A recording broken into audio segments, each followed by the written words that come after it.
안녕하세요. 사연에 빠지다의 DJ 민영입니다. 오늘도 두 가지 사연 준비되어 있으니 재미있게 들어주시고요. 구독과 좋아요 버튼도 꾹 눌러주세요. 그럼 오늘의 사연 함께 만나볼게요. 안녕하세요. 저는 동네에서 작은 반찬 가게를 운영하며 오늘도 성실하게 살고 있는 40대 여성 강은수라고 합니다. 반찬 가게 크기가 크지 않아서 아직은 저 혼자서 모든 일을 꾸려가고 있거든요. 아직 손님들이 들어오시기 전 가게 오픈을 준비하면서 열심히 반찬을 만들 때 그런 제 옆을 지켜주는 것이 바로 여러분들이 보내주신 귀한 사연들이에요. 손으로는 바삐 손님들이 좋아해 주실 만한 반찬을 만들고 귀는 쫑긋이 열고 여러분이 들려주시는 귀중한 인생 이야기를 들으며 매일 하루를 활기차게 시작하고 있습니다. 저도 그렇지만 세상에는 저보다 더 씩씩하고 열심히 살아가시는 분들이 참 많으시다는 걸 이 채널의 사연을 통해서 새삼 깨닫곤 합니다. 이런 저에게도 시련은 있었어요. 사람 인간관계라는 게 참 제 마음 같진 않잖아요. 제가 아무리 노력한다고 해서 꼭 상대방이 저에게 진심으로 대해준다는 보장도 없고요. 특히 결혼을 통해 가족이 된 시댁 식구들은 제 마음대로 고를 수 있는 사람들이 아니다 보니 더욱 대하기가 어려웠어요. 저 같은 경우도 시댁과의 마찰로 적지 않은 마음고생을 해야 했습니다. 사돈어른, 그래도 우리가 남도 아니고 우리 자식들이 결혼해서 인연 맺어 같이 사는 마당에 이렇게까지 모질게 구실 필요는 없잖아요. 지금 모질다고 했습니까? 내 딸 감히 이 지경 만들어 놓고 나한테 그런 소리가 나와요? 먼저 시작한 건 우리가 아니라 당신네들입니다. 사람 귀한 줄 모르면서 본인들 발등 찍어봐야 이제야 아픈 줄 압니까? 아유, 잘못했습니다. 정말 다시는 안 그럴게요. 그러니까 제발 한 번만 선처를 해주시면. 선처라니? 내 눈에 흙이 들어와도 그런 일은 없다. 내 딸 가슴에 대목 박은 인간들 절대 가만히 안 놔둘 테니 군말 없이 저지른 죄값 다 치르시오. 인생에 고난이 닥쳤을 때 그래도 믿을 수 있는 건 든든한 친정 부모님 뿐이더라고요. 특히나 저희 친정아버지가 아니셨다면 제가 그렇게 그동안의 한을 그리 속 시원하게 풀어낼 수 있었을지 하는 생각이 듭니다. 비록 부모님 가슴에 상처를 남게 해드려 죄송하고 또 죄송한 마음이지만 그럼에도 이런 못난 딸 자식 옆을 끝까지 지켜주신 친정 부모님께는 그저 감사할 따름이에요. 저는 어릴 적부터 일을 시작한 편이에요. 공부에 소질이 별로 없었던 대신에 제가 손재주는 제법 있는 편이었어요. 특히 제 작상에 맞는 건 요리였어요. 그렇다고 해서 무슨 양식이나 베이커리 같은 요리보다는 반찬류나 국, 찌개 같은 한식 반찬을 만드는데 흥미가 있었습니다. 아유, 이런 거야 시집가면 평생 죽을 때까지 해야 되는데 뭘 지금부터 그렇게 고생을 하려고 들어.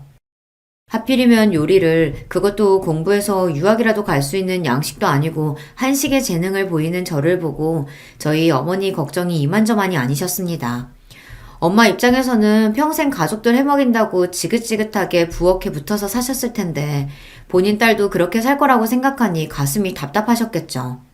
하지만 정작 저는 그렇게 고생하시는 엄마 옆에서 혹은 엄마 대신 식구들이 먹을 반찬을 만들면서 그저 싱글벙글 즐거울 뿐이었습니다. 왜? 그래도 우리 딸이 하는 음식이 어찌나 맛있어. 저 조망만한 손에서 어떻게 이렇게 맛있는 음식이 뚝딱 나오는지 기특하지 않아? 기특이야 하죠. 제 엄마 고생할까봐 싶어서 부러 더 도와주는 것도 알고. 그치만 자기가 너무 고생스러울 테니 그게 걱정이라 그렇지. 걱정하지 마. 우리 은수 얼마나 똑 부러졌는데. 당신도 알잖아. 제 앞가림 정도야 혼자서도 충분히 알아서 잘할 수 있는 애야. 그렇게 고등학교를 졸업하자마자 한식집에 취업해 막내로 들어가면서 저는 밑바닥부터 경험을 하게 되었습니다. 일은 결코 쉽지 않았어요. 본격적인 조리를 첨가하는 것 또한 쉽지 않았지만 그 외에 허드렛 일이 정말이지 끝도 없었습니다. 바쁘기도 바빴지만 힘써야 할 일도 워낙 많았기 때문에 온몸에 파스를 달고 살아야 했어요. 그럼에도 불구하고 음식을 하는 근처에서 일할 수 있다는 것만으로도 즐거웠습니다. 비록 손에는 칼에 베인 크고 작은 상처들이 수두룩하고 맨날 근육통을 달고 사는 딸 자식을 보며 속상해하시는 부모님이셨지만 말입니다. 아휴, 이 꽃다운 나이에 손이 이게 뭐람. 내 새끼 이 어린 나이부터 벌써 돈 번다고 고생 많다. 에이, 고생은 무슨. 젊어서 고생은 사서도 한다잖아. 나는 나 하고 싶은 거 공짜로 배우는 거나 다름없는데 이만하면 수지 맞은 장사지. 말이나 못하면, 아유, 제발 다치지만 마, 다치지만. 알았어, 조심할게요. 사실 제가 처음 일하러 들어간 자리가 금방금방 사람이 빠지는 자리이긴 했어요. 그만큼 노동의 강도도 센 편이고 정말 이 일을 제대로 배워보겠다는 마음가짐을 가진 사람이 아니면 오래 버티기가 힘든 자리였습니다. 그런 자리에서 갓 고등학교 졸업한 제가 악착같이 버티고 있는 걸 보자 늘 엄하기만 하셨던 사수분들도 차츰 제게 정을 주시기 시작했어요. 은수가 우리 막내보다도 어린데 어쩜 이렇게 손이 야무지고 성실한지. 나중에 크게 돼도 정말 크게 될 거야. 두고 보라니까? 그래. 은수가 참 요즘 애들 같지 않지. 이왕이면 우리도 이렇게 성실한 후배한테 하나라도 더 가르치면 보람이 있지. 감사해요. 저 정말 열심히 할게요. 그렇게 딸버린 제게 정을 주시며 아껴주신 선배님들 덕분에 첫 직장에서 제 평생의 밑거름이 될 만한 많은 지식을 배울 수 있었습니다. 지금도 반찬 가게에서 그 레시피를 일부 사용하고 있어요. 그러니 저한테는 은인이나 다름없는 분들이시죠. 취직도 하고 연차도 좀 쌓이고 일하느라 바빠서 돈 쓸 줄도 몰랐던 탓에 월급은 고스란히 통장에 들어 있었습니다. 제 월급이 어느 정도 모이자 엄마가 말씀하셨어요. 하도 쓰는 데가 없으니 버는 족족 모이는구나. 우리 딸이 이렇게 고생해서 번 돈인데 엄마가 다른 건 해줄 거 없고 어떻게든 우리 딸내미 열심히 번 돈 불릴 수 있게 한번 최선을 다해 굴려볼게. 저희 엄마가 재테크에 일가견이 있으신 편이었거든요. 저희 집이 그렇다고 재산이 그렇게 많은 편이 아니다 보니 큰 수익까지는 기대하기 어려웠지만 그래도 엄마가 주식이나 펀드 등으로 투자하신 곳에 실패한 적이 없었어요. 그러니 저도 믿고 맡겼죠. 아무렴 저희 엄마가 제일 귀하게 생각하시는 게 저인데 제 돈 허투루 다루시겠어요? 그런 의심은 해본 적도 없습니다. 엄마가 알아서 잘 굴려줘요. 어차피 나는 재테크라고는 젬병이고 은행에 저금할 줄밖에 모르는데 그러느니 엄마가 굴려주면 나야 고맙지. 그러고는 엄마한테 돈 맡긴 것도 잊어버리고 열심히 일 배우며 성실하게 살아갔습니다. 시간이 흘러 저도 연차가 좀 쌓이다 보니 이제 불 앞에서 몇 가지 음식을 맡게 되기도 하고 일하는 보람도 더더욱 커졌어요. 그것도 나름의 승진이라고 월급도 조금씩 올라서 제가 가치를 인정받는 것 같다 뿌듯했습니다. 남편을 처음 만난 건 제 경력이 5년 차를 넘어갈 무렵이었어요.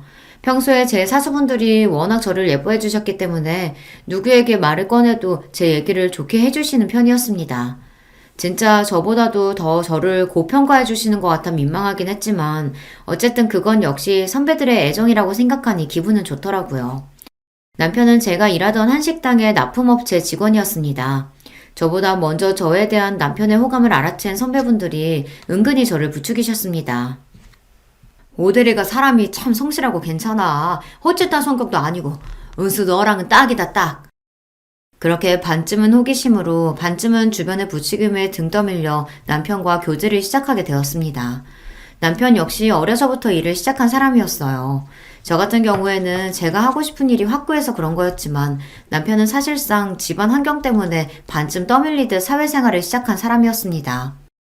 아버지께서 보증을 잘못 써시는 바람에 저희 어렸을 때 집이 한바탕 뒤집어진 적이 있었어요. 빚이 꽤 많은 편이었는데 지금은 어느 정도 정리가 되기는 했지만 그 여파가 무시할 수 없는 수준이라 자라는 내내 넉넉하지는 못한 환경이었어요. 공부를 그렇게 썩 잘하는 편까지는 아니었어도 대학을 못 갈 수준까지는 아니었는데 집에서 대학 학비까지 기대하기는 어려운 형편이었죠. 그러다 보니 지금은 이렇게 일만 하고 있네요. 저야 제 선택에 의해서 대학 진학을 스스로 포기한 거지만 남편 입장에서는 가고 싶음에도 불구하고 환경이 받쳐주질 않아 울음을 삼키고 포기했던 대학이니 아쉬움이 남을 수밖에 없겠다는 생각이 들었습니다. 그래서 제 딴에는 위로의 뜻으로 남편에게 말했어요. 그래도 제 역시 참 대단하네요. 가고 싶었던 대학 환경 때문에 가지 못하게 됐으면 원망하는 마음이 들 수도 있고 부모님께 반항심이 생길 수도 있는데 그거 생산적인 방향으로 돌려서 일찍부터 자기 일을 시작한 거잖아요. 직업에 귀천이 세상에 어디 있겠어요. 제 한 몸 스스로 건사하면서 나쁜 짓 안 하고 성실하게 일하면 무슨 일이든 다 귀한 일인 거죠. 우리 재 역시 참 기특하네. 기특해. 나 참 나같이 별 볼 일 없는 사람한테도 그렇게 이야기해주고 은수씨 마음 씀씀이가 참 고와요. 저랑 몇 살 차이도 나지 않았지만 그래도 몇 년 사회생활을 더 했다고 조금은 사회에 찌든 느낌도 있었던 남편이었습니다. 그런 남편에게 이런 식의 칭찬을 해준 것도 제가 처음이었다고 했습니다. 어쩜 제 자식이 가정 형편 때문에 일이 고생하는데도 부모가 한번 다독여주지도 않았는지 남편이 안쓰러운 마음이었습니다. 만난 지 5년이 넘어갈 무렵 갑작스레 아이가 찾아왔을 때도 당황스럽기는 했지만 불안한 마음이 들지는 않았습니다. 그만큼 제게 단단한 믿음을 준 남편이었으니까요. 오래 만나면서 양가에서도 저희 결혼을 이미 기정사실로 여기고 계셨기에 결혼까지 이르는데 걸릴 만한 것도 없었습니다. 너 배부르기 전에 웨딩드레스 입으려면 빨리 준비해야 돼. 더 미루려고 들지 말고 최대한 빠른 날짜로 잡아. 특히나 시댁에서 무서운 기세로 결혼을 밀어붙이셨습니다. 그런 거 치고는 아들 장가 보내면서 신혼집이나 혼수나 너무 인색하게 군다는 인상을 주는 시어머니긴 하셨지만요. 하지만 남편에게 그동안 들어온 바가 있었으니 솔직히 크게 기대한 건 없었습니다. 우리 집에서 해주는 게 너무 없어서 미안해. 아니야. 애초부터 뭐 그렇게 기대하는 게 있었던 것도 아니고. 이 나이 먹어서 결혼하는 건데 사는 건 우리가 알아서 해결해야지. 그래도 쟤 역시 지금껏 모아둔 거랑 내가 모은 거 합치면 우리 두 사람이랑 아이 지낼 정도의 전셋집 정도는 구할 수 있을 테니까 그것만 해도 얼마나 다행이야. 애초에 시댁에서 금전적인 지원은 바라지도 않았어요. 바란다 한들 뭐 돈 나올 구석이 있는 집이어야 나올 게 있죠. 어차피 기대를 하나 하지 않으나 도움받기는 글렀는데 괜한 기대로 마음 상할 일 만들고 싶지 않았습니다.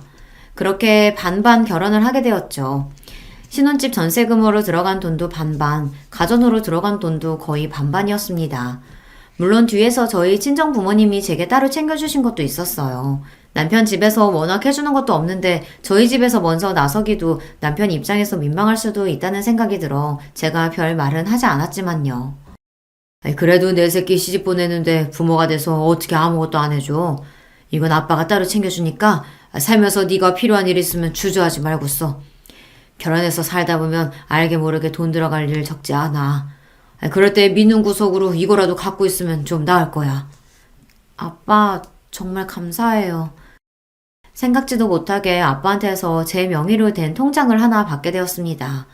제법 목돈이 들어있었던 통장을 보자 딸내미 시집가서 고생하지 말라는 부모님 마음 씀씀이가 느껴져 마음이 찡해졌습니다. 그리고 말이다 은수야. 이건 네 남편이나 시댁 쪽에는 얘기하지 말어. 그러시면서 엄마가 저한테 통장 하나를 더 내미시더라고요. 그걸 펼쳐보고 제가 얼마나 놀랐는지 몰라요. 거기 찍혀있는 금액이 웬걸 무려 2억이 넘는 돈이었습니다. 엄마, 이 큰 돈이 다 어디서? 놀랄 거 없어. 이거 다 네 돈이야. 네 돈이라고. 제가 직장생활 5년차까지 모은 월급들 다 저희 엄마한테 맡겼다는 얘기는 이미 말씀드렸었죠. 그걸 엄마가 어찌나 살뜰하게도 불리셨는지 거의 원금의 1.5배가 넘는 돈으로 불려놓으신 거예요.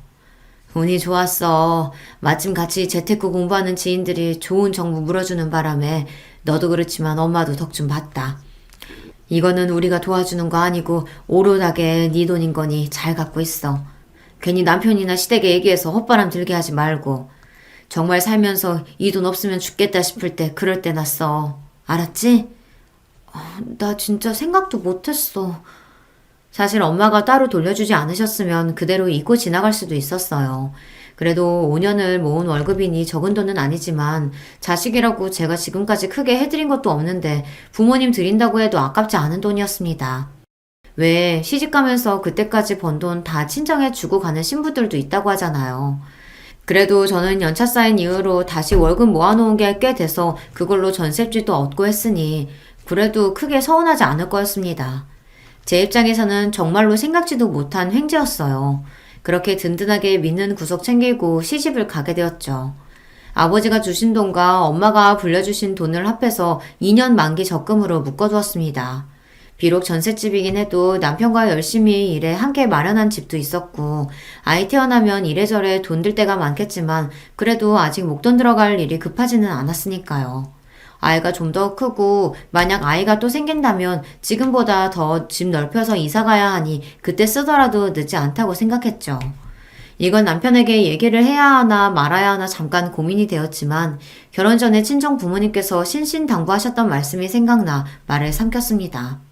어차피 집 살 때 이야기해도 늦지 않을 거라고 생각했어요. 남편과 결혼을 하고 나서 정말로 한 식구가 되고 나니 그제야 시댁 사정을 자세하게 알 수 있게 되었습니다. 시댁에서 그동안 제대로 돈 번 사람이 남편밖에 없다는 건 이미 알고 있었어요. 그렇기 때문에 남편이 시댁 생활에 도움이 많이 되었다는 것 또한 알고 있었습니다. 시아버지는 남편 어릴 때 그렇게 크게 한번 실패하신 이후로는 집안에서 제대로 기도 펴지 못하시고 변변한 돈벌이도 제대로 하지 못하셨다고 하셨어요. 간간히 일이 들어올 때 일용직이나 짧게 일을 하시곤 했지만 정기적으로 일을 하시는 게 아니었기 때문에 늘 생활이 쪼들릴 수밖에 없었죠. 남편이 좀 더 공부하고 싶은 마음에도 눈물을 삼키며 취업 전선에 뛰어들어야 했던 것도 바로 그런 이유 때문이었습니다. 그러면 어머님은 따로 일하신 적이 없어? 어머니도 나 학교 다니고 할 때는 간간히 부업 같은 건 하셨어도 제대로 된 일 해보신 적은 없어. 당신 부모님들 열심히 사시는 거에 비하면 내가 참 당신한테 이런 이야기 하는 게 부끄럽다. 무슨 그런 소리라고 있어. 사정 모르고 결혼한 것도 아니고. 자기 본가 얘기가 나올 때마다 제 앞에서 주눅이 드는 남편이었어요. 자기 잘못도 아니고 그런 가족도 가족이라고 어떻게든 건사하겠다고 피땀을 흘리며 열심히 살아온 남편이었습니다. 제게 고개 숙일 이유가 하나도 없는데도 위축된 남편 모습이 가슴이 아팠어요. 한편으로는 아무리 사는 게 힘들어도 그렇지 자식을 둘씩이나 세상에 내어놓고는 부모로서의 책임도 제대로 지지 않는 시아버지나 시어머니가 조금은 원망스러운 마음도 들었습니다. 하지만 괜히 저까지 이런 이야기를 보태지는 않았어요. 가뜩이나 시댁 식구들 만날 일 있을 때마다 제게 미안해하는 남편에게 마음의 짐만 더 지어주는 꼴이 될 것 같았어요. 그래서 시댁에 대한 불만을 애써 삼켰습니다. 남편 밑으로는 나이 터울이 조금 나는 여동생이 하나 있어요. 제 입장에서는 시누이인 셈이죠. 저희 남편이 이렇듯 평생 어린 나이부터 자기 가족을 부양해야 한다는 무거운 짐에 짓눌려 살아온 것과는 달리 시누이는 본인 어머니 사랑을 독차지하며 자랐습니다. 좋게 말하면 명랑한 아가씨인 거고 있는 그대로 말하면 철딱서니가 좀 없었죠. 저희 결혼할 때만 해도 그래요. 엄마, 원래 형제들 결혼하면 혼수로 명품 가방 같은 거 하나씩 해주고 그러는 거 아니야? 예, 가만히 있어. 시어머니 옆에서 쏙닥거리는 시누이였지만 그렇다고 그게 제 귀에 들리지 않을 정도는 아니었어요. 불어 저 있는 앞에서 들릴 듯 말 듯한 목소리로 말하는 것 자체가 저한테 바라는 바가 있었다는 거겠죠. 하지만 저희는 양가 집안 손 벌리지 않고 저희 힘으로 결혼과 관련된 모든 전반적인 준비를 해결하겠다고 공언을 한 상태였어요. 그렇기 때문에 양가 예단을 비롯한 자잘하게 들어갈 것들은 모조리 생략하기로 합의가 되어 있었습니다. 물론 그렇다고 해도 결혼하는 마당에 양쪽 부모님한테 아무것도 안 할 수는 없어서 부모님 포함 시누이까지 결혼식 날 입을 만한 좋은 옷 한 벌씩은 이미 다 해드린 참이었습니다. 저도 솔직히 어이가 없었지만 저보다는 제 옆에서 시누이 하는 꼴을 본 남편이 더 화를 냈습니다. 아무리 철이 없기로 서니 집안 형편 뻔히 알면서 명품 가방 소리가 대체 어디서 나오는 거야? 저희끼리 남은 자리에서 평소 성격답지 않게 흥분하는 남편을 도리어 제가 달래야 했어요. 너무 그러지 마.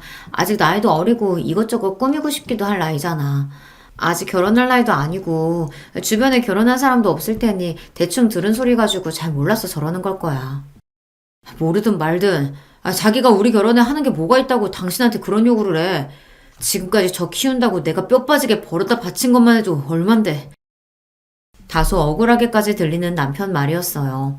하긴 부모라는 사람들이 제대로 자식 부양을 하지 않았는데 그거 결국 다 누구 몫이었겠습니까? 원하든 원치 않든 그래도 가족들 굶겨 죽일 수는 없으니 남편이 매달 갖다 준 생활비로 컸을 거 아니에요. 그거 생각하면 남편한테 고마워해도 모자랄 판에 솔직히 염치가 없는 소리가 맞긴 맞았죠. 지금까지야 그래도 한 집에 사는 가족이라고 좋든 싫든 그래도 나 낳아준 사람들이니까 이러고 살았다곤 하지만 나 앞으로는 절대 이렇게 안 살아. 지금까지 이런 꼴 본 거는 나 하나만으로 충분해. 당신이랑 살면서 나 당신까지 저런 꼴 보게 절대로 안 할 거야. 결혼해서 새 가정 이룬 이상 나한테 가족은 당신이랑 당신 뱃속에 있는 콩알이뿐이야. 내가 내 의지로 직접 선택한 가족들이 앞으로 내 인생의 1순위라고. 그러니까 당신도 시댁 식구들이 하는 말이라고 중간에서 난처해하지 말고 혹시나 나 몰래 말도 안 되는 요구하거나 하면 꼭 나한테 말해야 돼. 알았지? 알았어. 알았대도. 남편이 결혼 전부터 이렇게 당부한 게 한두 번이 아니었어요. 남편이 저렇게까지 저를 단속을 하는 걸 보면 시댁 식구들도 참 어지간하겠다 하는 생각이 들어 걱정스럽긴 했습니다. 하지만 워낙 남편이 그동안 저를 철통처럼 보호하는 바람에 제가 직접적으로 시댁 식구들 앞에 곤란한 일은 그리 많지는 않았습니다. 솔직히 그리 마음에 드는 시댁 식구들이라고 하긴 어려웠죠. 하지만 누가 뭐래도 남편이 제 편이고 저렇게 자기 본가 가족들이 제 아내 불편하게 만들까봐 신경을 곤두세우는 사람인데 제가 저 사람 말을 믿지 누구 말을 믿겠어요. 그렇게 저희가 결혼하고 시간은 빠르게 흘러갔습니다. 조금 이르게 저희 부부에게 찾아왔던 뱃속에 있던 아이도 태어났어요. 그리고 저 역시 다시 직장으로 빠르게 복귀했습니다. 아이 낳은 지 얼마 되지도 않아서 제가 그렇게 좋아하던 일터로 다시 돌아갈 수 있었던 건 친정 부모님들 도움 덕이 8할 이상이었어요. 엄마, 내가 돌보미 분 구한다니까 그러네. 돌보미 분 구하는 건 구하는 거고, 구해진다고 하더라도 그분이 24시간 돌봐줄 수는 없는 거잖아. 너 일하면서 밤에 잠도 제대로 못 자고 직장에서 절대로 못 버텨.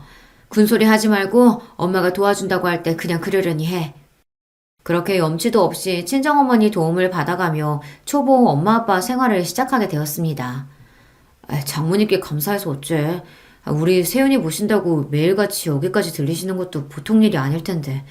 내가 장모님 장인어른께 정말 염치가 없다. 이거 이번에 성과금 받은 건데 장인 장모님 보약이라도 한 채 지어드리자. 당신 저번에 어머님이 돈 부탁하셔서 해드리는 바람에 이번 달 용돈도 부족하지 않아? 아무리 부족해도 사람이 할 도리는 하고 살아야지. 괜찮아. 이런 데 쓰려고 버는 돈인데 뭐. 고마워 여보. 저보다도 저희 남편이 더 살뜰하게 저희 친정 부모님을 챙겼습니다. 결혼 이후로 남편이 저희 친정 부모님에 대해 정서적 거리가 많이 좁혀진 것 같았어요. 저희 연애할 때도 남편이 부모님께 잘하긴 했는데요.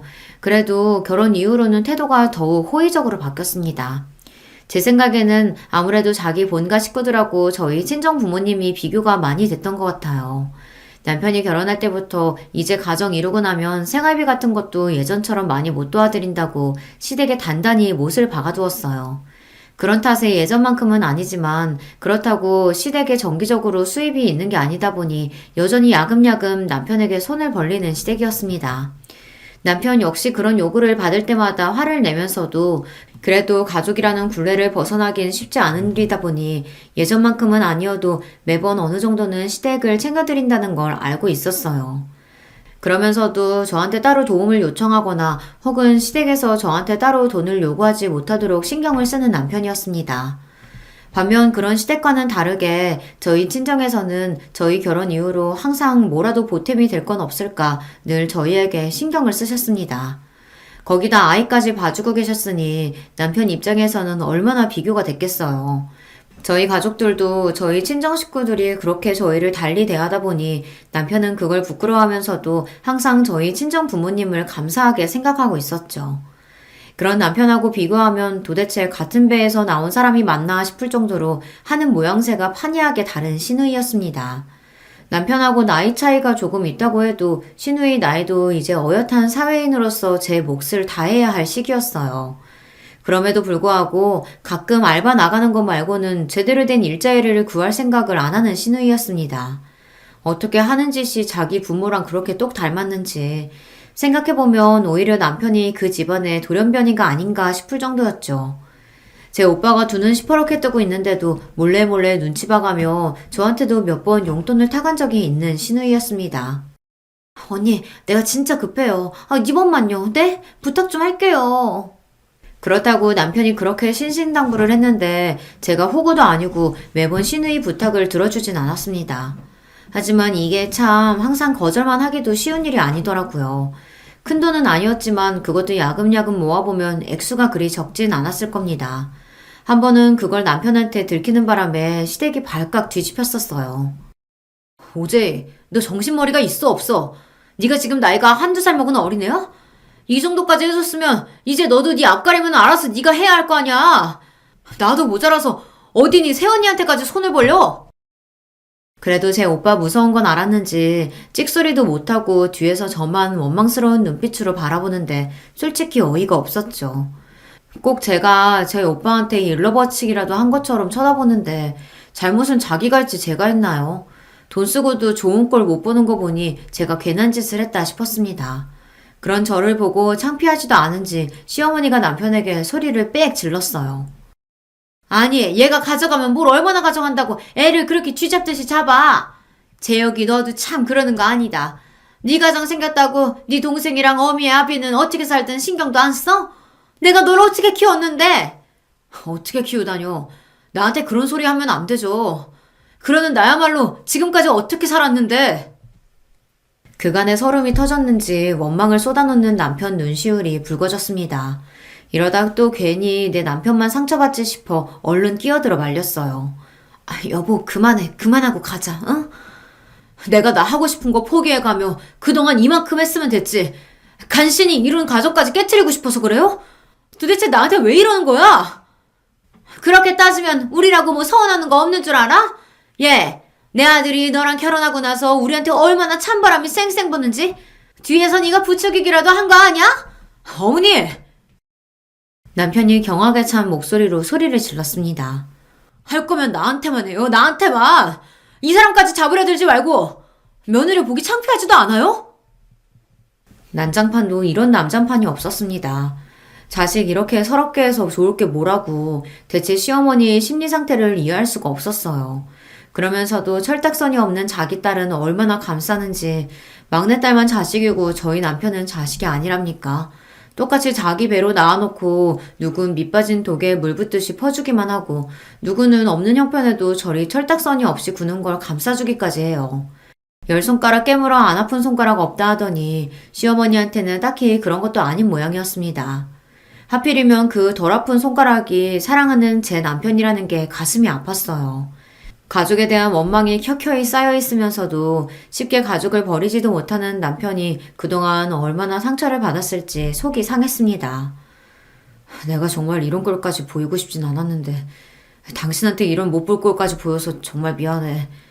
그치만 앞으로는 제이한테 아무것도 해주지 마. 오늘도 봤지? 자기가 받은 건 생각도 못하고 저 좀 듣기 싫은 소리도 듣는다고 원망하는 것 좀 봐. 해줘봤자 감사할 줄도 몰라. 당신까지 괜한 짓 하지 마. 알았어.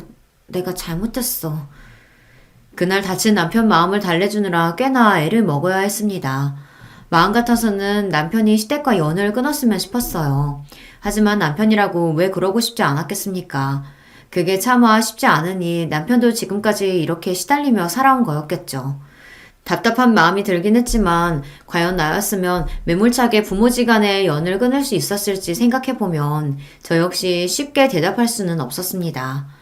그렇게 여전히 대면대면하고 약간은 감정이 상해 있는 상태로 시댁과는 거리가 벌어져 있었어요.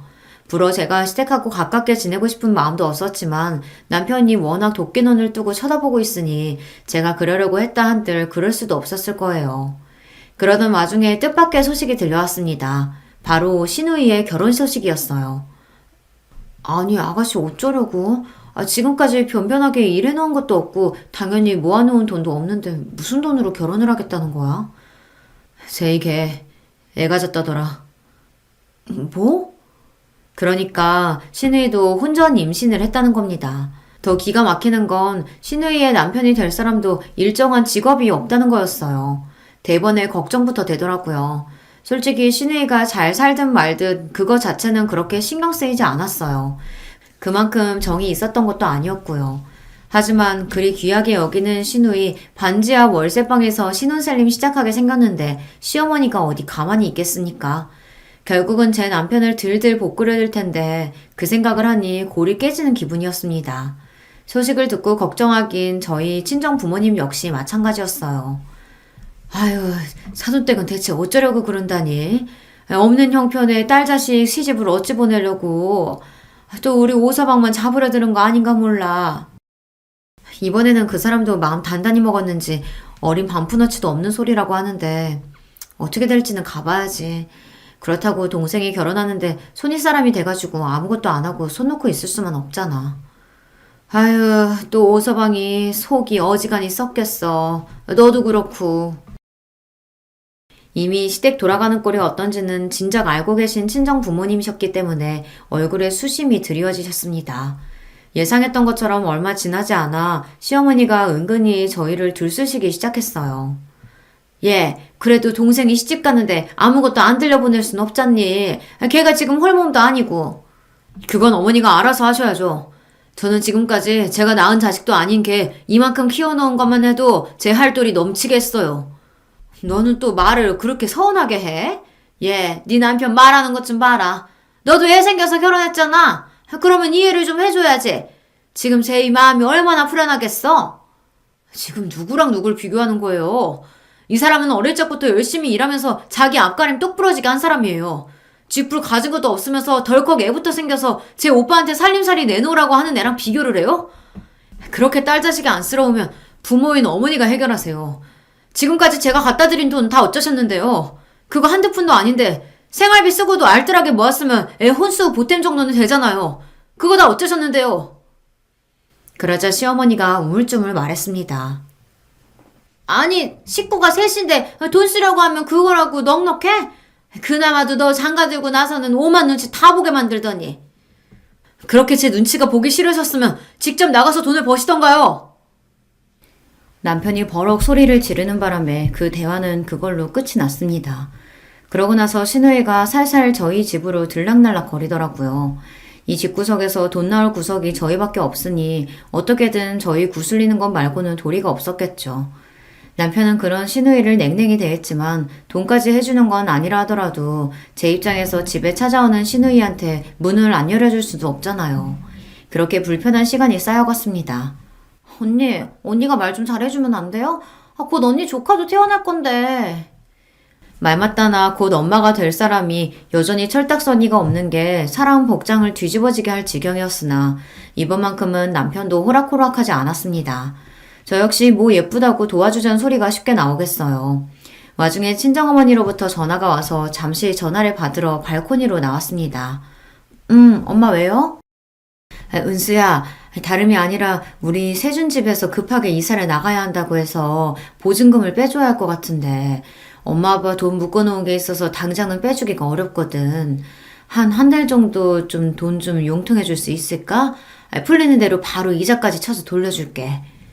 이자는 무슨, 엄마 아빠가 우리한테 해주는 게 얼만데.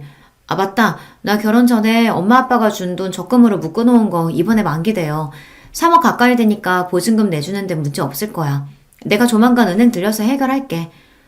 고맙다. 우리 딸내미밖에 없네. 무슨 고맙기는. 항상 내가 고맙지. 그렇게 기분 좋게 통화를 마치고 거실로 돌아오는데 신우이가 허둥질둥 돌아갈 채비를 하더라고요. 아가씨 가시게요? 결혼 전이라 이것저것 준비할 게 많네요. 언니 나 먼저 가요? 그러고 급하게 나가는데 혹시 엄마랑 통화한 걸 들었나 싶더라고요. 돈 얘기 들으면 눈 뒤집힐 거 뻔하니까 일부러 발코니 문도 닫고 통화했는데 설마 들었겠나 싶었습니다. 하지만 제 이런 생각이 얼마나 아니랬는지 깨닫는 데는 불과 며칠이 걸리지 않았어요. 너 적금 탄다며? 한두 푼도 아니고 3억이나 되는 돈을 받으면서 어른한테 이야기도 안 해? 저희 집까지 쳐들어와서는 마치 저한테 맡겨놓은 돈 찾는 것처럼 구는 시어머니였습니다. 시어머니 뒤로 고개만 빼꼼 내밀고 숨어있는 신우이는 덤이었죠. 제가 조심을 한다고 했는데 어떻게 저 적금 탄다는 소리를 들었는지 그 소리 듣고 눈이 뒤집혀서 헐레벌떡 제 어미한테 달려간 거였어요. 저는 기가 막혔습니다. 제가 적금 타는 걸 어머니께 보고해야 할 필요는 없죠. 얘 말하는 것 좀 봐. 어떻게 그럴 필요가 없어. 그게 다 내 아들 돈일 텐데. 저도 모르게 너무 기가 차서 헛웃음이 나왔습니다. 이게 왜 그 사람 돈이에요? 이거 제가 결혼 전에 모은 돈이에요. 그 사람하고 같이 모은 돈이라고 한들 어머니가 이렇게 맡겨놓은 돈이라도 된 것처럼 하실 권리는 없지만 결혼 이후로 모은 돈은 한 푼도 들어가지 않은 순전히 100% 제 돈이라는 말씀이에요. 그동안 제가 열심히 일하면서 모은 거 저희 부모님이 열심히 불려주신 제 돈이에요. 그 말을 듣는 순간 책 잡을 거리가 떨어져서인지 멈춰서서 당황해하는 시어머니였습니다. 하지만 이내 다시 뻔뻔하게 저에게 외쳤어요. 그래도 우리 집에 시집 왔으면 그것도 다 우리 재산인 거지. 너 그 돈 좀 써야겠다. 제가 너무 어이가 없어서 대꾸도 못하고 경악한 표정으로 쳐다보고 있자 시어머니가 또다시 뻔뻔하게 입을 열었습니다. 넌 네 시누이가 결혼하는 거 뻔히 알면서 그 큰 돈을 타서 입 싹 씻고 넘어가려고 했어? 니들이 안 해주면 얘 홀몸도 아닌데 길바닥에 나앉게 생겼어. 어떻게 오랍이고 올케라는 인간이고 이렇게 매정할 수가 있는지. 아휴, 애 신혼집이라도 좀 해주게. 그 적금 타면 나한테 가지고 와라. 이쯤 되니까 저도 좋은 말로 해서는 안 되겠더라고요. 결혼 후 처음으로 시어머니 앞에서 큰 소리를 쳤습니다. 제가 왜 그걸 가지고 가요? 어머님이 저 이 돈 모으는데 단 한 푼이라도 도와주신 거 있으세요? 무슨 권리로 저한테 돈을 내놔라 마라 하시는 거예요? 정말 창피하지도 않으세요? 지금까지 제 남편이나 저한테 야금야금 가져간 돈만 해도 적지 않은 액수인데 이제는 아무 상관도 없는 제 돈까지 욕심내세요? 바락바락 대드는 제 목소리에 시어머니 얼굴이 불그락 푸르락 변했습니다. 그러더니 손바닥을 확 쳐들어 제 뺨을 내리쳤어요. 저도 너무 놀라서 온몸이 덜덜 떨렸습니다. 그렇게 정신을 차리지 못하는 저에게 시어머니가 미친 여자처럼 소리를 질렀어요. 감히 어디서 시애미 앞에서 소리를 치고 있어? 너니 친정에서 그따위로 가르쳤니? 이게 돈 몇 푼 가지고 유세를 떨어도 유분수지? 야! 너 그렇게 잘났어?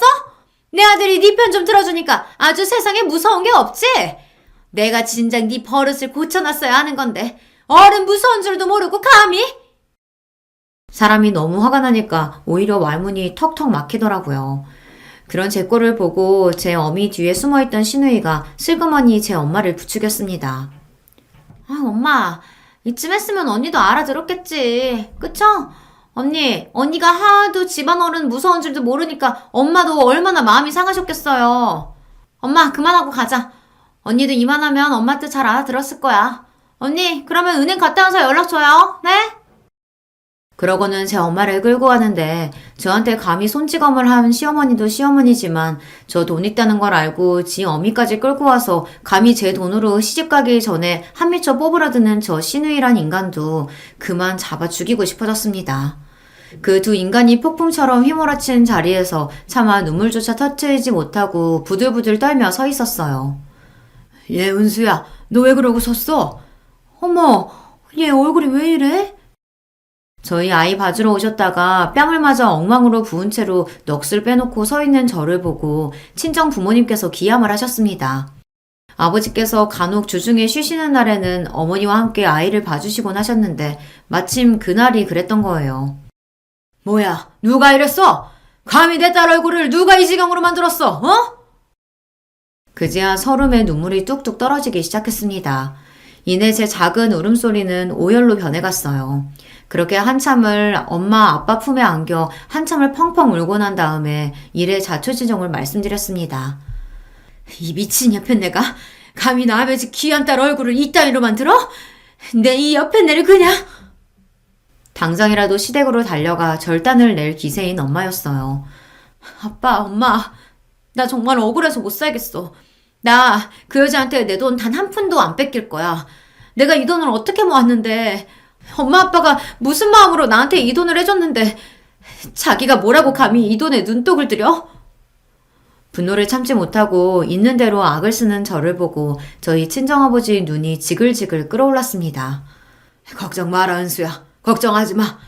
네 시모라는 여자 절대로 네 돈에 손 못 댄다. 이 아빠가 절대로 그 꼴 두고 보지 않아. 무언가를 결심하신 듯 아버지 눈이 형형하게 빛났습니다. 그날 남편이 돌아올 때까지 제 곁을 지켜주시던 친정부모님께서 그 여자가 제게 저지른 만행을 고스란히 남편에게 알렸습니다. 어떻게 당신한테 이럴 수가 있어? 자라는 내내 자식 서럽게 만든 것도 모자라서 어떻게 당신한테 손찌검을 해? 사람이 어떻게...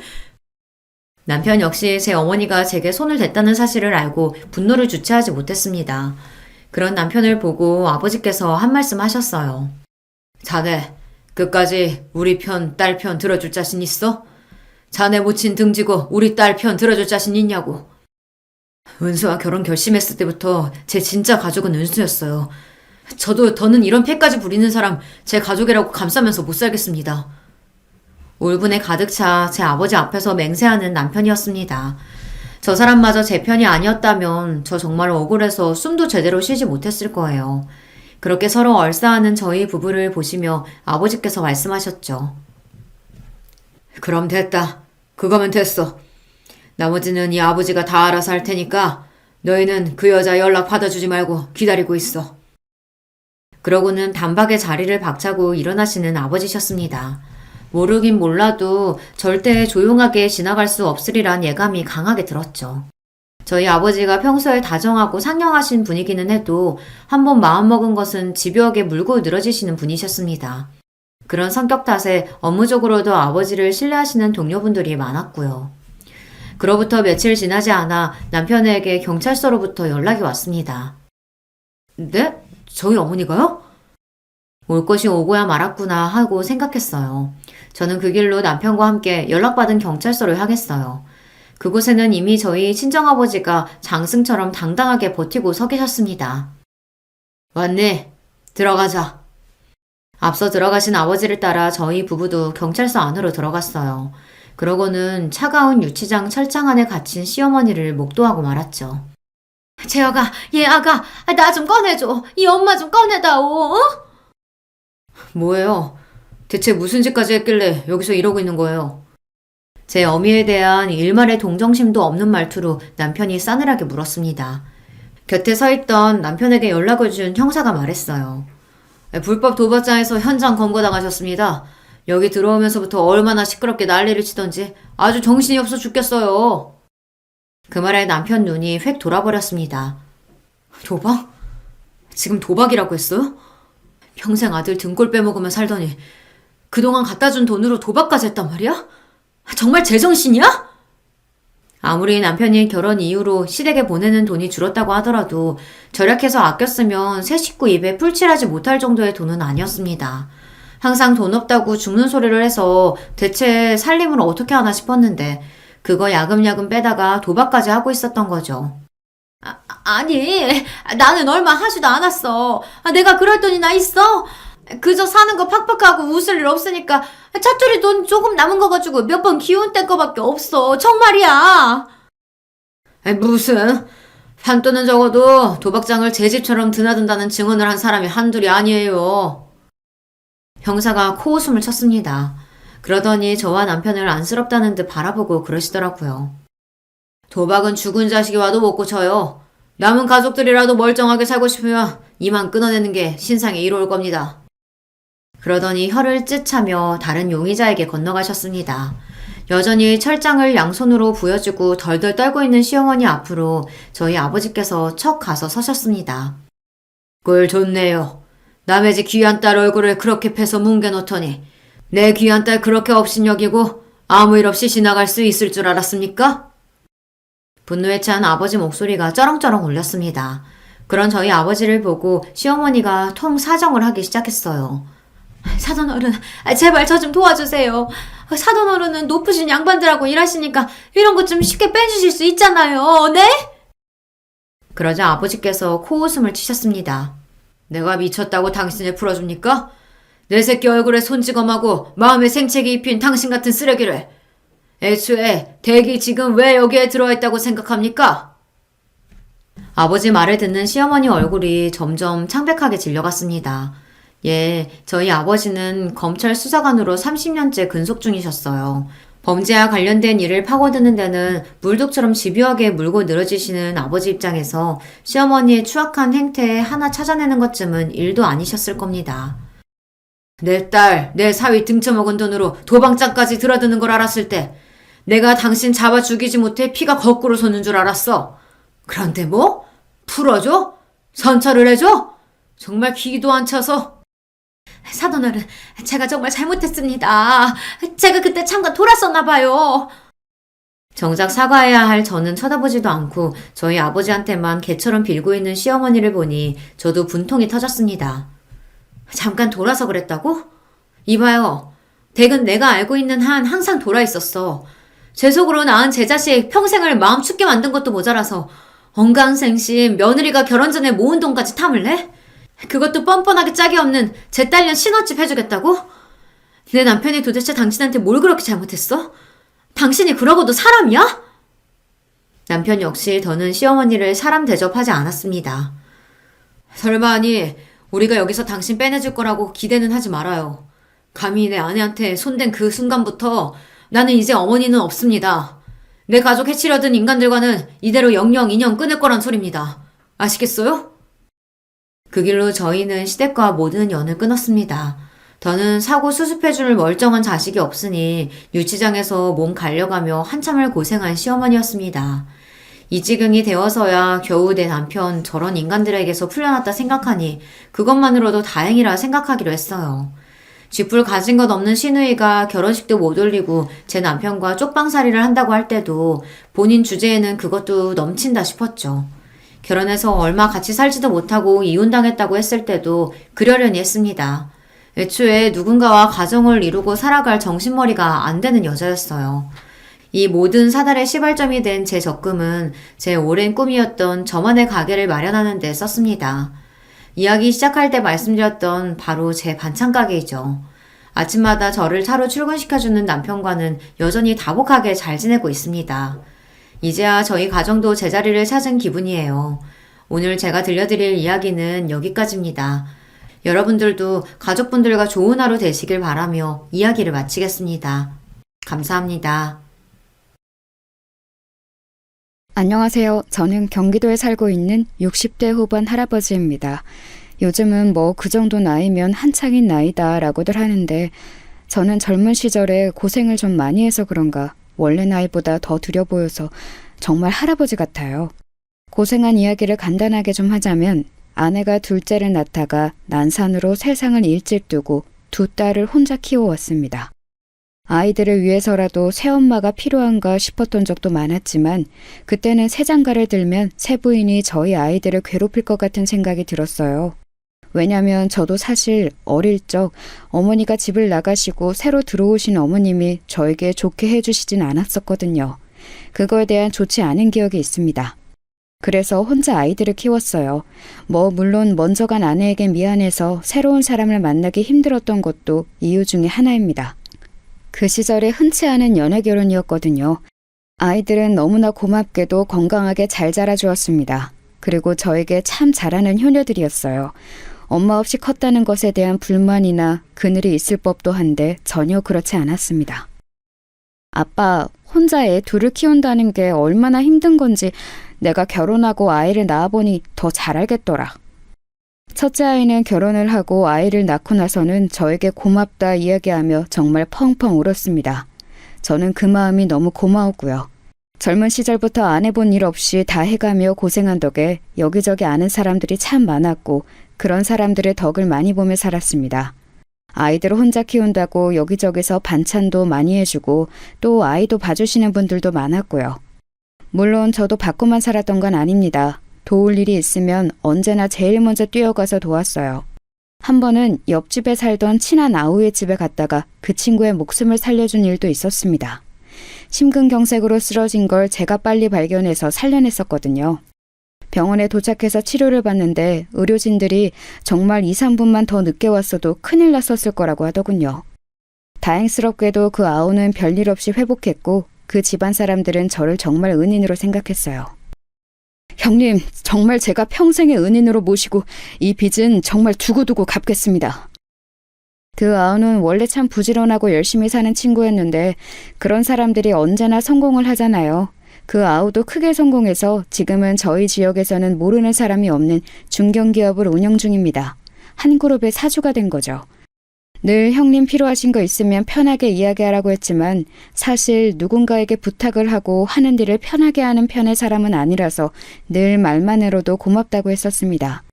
주변에 그런 사람들만 있어 그런지 저는 참 인복이 많다 생각하며 살았습니다. 첫째 사위도 참 좋은 사람이었거든요. 늘 아버님 하며 저를 챙겼습니다. 호탕하고 사람 좋고 큰 아이에게도 참 잘하고요. 아이들이 제 아빠를 따르는 것만 봐도 좋은 남자에게 시집을 잘 보냈구나 싶어 참 마음이 놓였어요. 문제는 둘째 사위였습니다. 어느 날 결혼을 하겠다고 둘째가 데려온 사위감이 참 마음에 들지 않았습니다. 무엇보다 딸아이에게 막대하는 것 같은 그 태도가 마음에 들지 않았어요. 어른 어려운 줄 몰라 하고 말도 생각나는 대로 다 뱉는 그 성격도 말입니다. 민정이는 저랑 결혼하는 게 복이죠. 좋다고 하도 그래서 제가 결혼해주는 거거든요. 어느 부모가 귀하게 키운 딸이 그런 소리를 함부로 하는 사위에게 시집을 보내고 싶어 하겠습니까? 저도 저지만 지 언니도 동생을 말렸어요. 언니가 매번 말했잖아. 네가 더 좋아하는 사람이랑은 결혼하면 안 된다고. 너를 더 좋아하는 사람을 만나라고. 근데 나는 저 사람이랑 결혼하고 싶어. 내가 좋아하는 사람이랑 사는 게 행복한 거지. 좋아하지도 않는 사람이랑 결혼을 왜 해? 둘째는 정말 막무가내였어요. 분명히 고생할 게 뻔해 보였기 때문에 저와 큰아이가 번갈아가며 타이르려 했지만 소용없었습니다. 그럼 연애를 좀 더 해보고 결혼을 하는 게 어떻겠니? 그러다 저 사람이 마음 바뀌면 어떡해? 지금도 내가 졸라서 하자고 하는 건데. 그니까 그건 졸라서 하는 결혼은 하는 게 아니라니까. 너무 좋은 걸 어떡해. 나 저 사람이랑 결혼 못하면 죽을 것 같단 말이야. 도저히 설득이 되지 않았어요. 허락해주지 않으면 도망이라도 가서 결혼하겠다 으름장을 놓는 작은 딸에게 져줄 수밖에 없었습니다. 자식 이기는 부모가 어딨겠어요. 결혼하고 철드는 남자들도 많으니까. 나는 진짜 모르겠어. 아직도 안 했으면 좋겠는데. 내가 잘 교육해볼게. 모든 집안 식구들의 걱정을 한 몸에 받으며 작은 딸은 그렇게 모두가 달가워하지 않는 결혼을 했어요. 도대체 그래서 일은 언제 시작한다고 하던? 내가 자리 소개시켜 줄 수 있다고 말은 전했어? 그중 제일 마음에 들지 않는 것이 바로 제 밥벌이를 제대로 하지도 또 제대로 할 생각도 없어 보인다는 것이었어요. 작은 딸이 혼자 벌어 집안 생활을 책임졌습니다. 그럼에도 불구하고 자기 남편에게 큰 소리 한번 제대로 못하는 것 같아 보였어요. 정말 속이 터졌지만 매번 이렇게 말하는 통에 간섭을 할 수가 없었습니다. 다들 절대 그 사람한테 싫은 소리 하지 마. 나 진짜 그 사람 없이는 못 산단 말이야. 큰아이는 그 모습에 답답해 죽으려 했고 저는 너무 속상했지만 그래도 뭐 어떻게 할 수 있는 방법이 없었어요. 그러던 중에 작은 아이가 임신을 했습니다. 그러면서 더 이상 일을 하지 못하게 되었어요. 원래 작은 아이가 주는 돈으로 집에서 놀고 먹던 둘째 사위가 어느 날 저에게 와서 그러더군요. 아버님이 소개시켜 주신다는 그 회사가 어떤 회사인가요? 드디어 일할 마음이 생겼나 싶어 기뻤습니다. 아이 아버지가 되면 철이 드는 경우도 있다고 하더니 사람이 달라지나 보려구먼. 그리고는 제가 목숨을 살려줬던 그 친구 회사에 부탁해 취직을 시켜줬어요. 물론 그 회사 사주가 저와 지인이라는 이야기는 작은 사위에겐 하지 않았습니다. 아직은 믿음이 완전히 가지 않았기 때문에 그걸 무기 삼아 회사에 혹여 피해를 줄까 싶었거든요. 하지만 걱정과 달리 작은 사위는 회사에 잘 적응하는 듯 했어요. 전에 듣기로는 일도 곧잘 한다고 하더군요. 진짜 정신을 차렸나 보네. 사람 고쳐 쓰는 거 아니랬는데 나는 아직 더 봐야 할 것 같아. 그래도 요즘은 형님 하면서 나한테 연락도 자주 해. 다음 주에 술 한잔 하기로 했는데? 거기서 당신이 요즘 무슨 생각을 하고 사는지 좀 물어나 봐. 그리고 며칠 뒤 큰아이가 전해주기로는 작은 사위가 자기도 이제 한 가정의 가장이 된다는 실감이 확 들면서 책임감이 생겼다고 하더라는 말을 했다고 하더군요. 아이의 아빠가 된다는 걸 가볍게 생각했었는데 작은 아이를 따라간 산부인과에서 아이 심장 소리를 들으니 자기가 이제 진짜 아빠가 된다는 생각과 함께 인생을 대하는 마음가짐이 확 바뀌었다고 말이죠. 정말 반가운 소식이었습니다. 그래서 그 뒤로는 큰 사위와 작은 사위를 불러 셋이서 종종 술도 마시며 잘 지냈어요. 셋이서 이렇게 술 한잔하는 날도 오네요. 그러게나 말이네. 제가 그동안 너무 격조했죠. 앞으로는 이런 자리 자주 가져요. 그렇게 평화로운 나날들이 지속됐습니다. 이제는 정말 좋은 일만 있을 줄 알았어요. 하지만 그건 섣부른 판단이었습니다. 어느 날부턴가 집에 가만히 앉아있는 것이 조미쑤시기 시작했어요. 원래 워낙 젊었을 때부터 이런저런 일을 많이 하고 쉬지 않고 살아왔던 탓에 좀만 오래 쉬어도 조미쑤셔왔거든요. 원래 일하던 회사에서 정년퇴직을 하고 이제는 고생하지 말고 쉬라는 딸들의 잔소리를 들으며 좀 쉬려 했지만 도저히 안 되겠더라고요. 제가 목숨을 구해줬다는 이웃집 아우와는 자주 만나서 술을 한 잔씩 하는 편인데 자기 회사 1층에 경비분이 갑자기 쓰러지셔서 병문안을 갔다 왔다는 이야기를 하더군요. 자네가 진짜 대단하네. 경비 쓰러진 걸로 사주까지 병문안 가는 회사가 어딨어? 원래 사람을 잘 대해야 오래 가는 거예요, 형님. 그렇지. 제가 인복이 있잖아요. 그러니 사람에게 더 잘해야죠. 형님도 제복이고. 그렇게 이야기를 나누고 있다가 문득 생각이 들었습니다. 그럼 그 경비 보시던 분은 어떻게 되시는 건가? 그만두시는 건가? 아프다는 이유로 그만둬라 하는 그런 짓은 못하죠. 당분간 병가 처리할 건데 그 사이에 잠시 일해주실 분 구하는 것도 골치인가 보더라고요. 언제부터 언제까지만 일해라 이렇게 사람 구하는 것도 제 경영 철학에서 벗어나는 거고. 그럼 내가 그분이 돌아오실 때까지 거기서 일하는 건 어떨까? 형님이요? 괜찮으시겠어요? 뭐 어때? 힘든 일도 아니고 안 그래도 좀이 쑤셔 죽는 줄 알았는데 잘 됐지. 형님이 하시고 싶으시면 그러세요. 근데 사위가 일하는 회사에 경비로 일하는 게 괜찮으시겠어요? 그런 거 부끄러워하고 그러지 않아. 나도 사위도 이제 철이 많이 들었어. 사람 됐다니까. 그거 참 다행한 일이네요. 그럼 형님이 일하시고 싶으실 때부터 나오세요. 제가 말해두겠습니다. 그렇게 당분간은 제가 거기서 일을 하기로 이야기가 되고 나서 아이들에게 말을 했어요. 그랬더니 딸들은 다들 펄쩍 뛰더군요. 사서 고생을 왜 해요?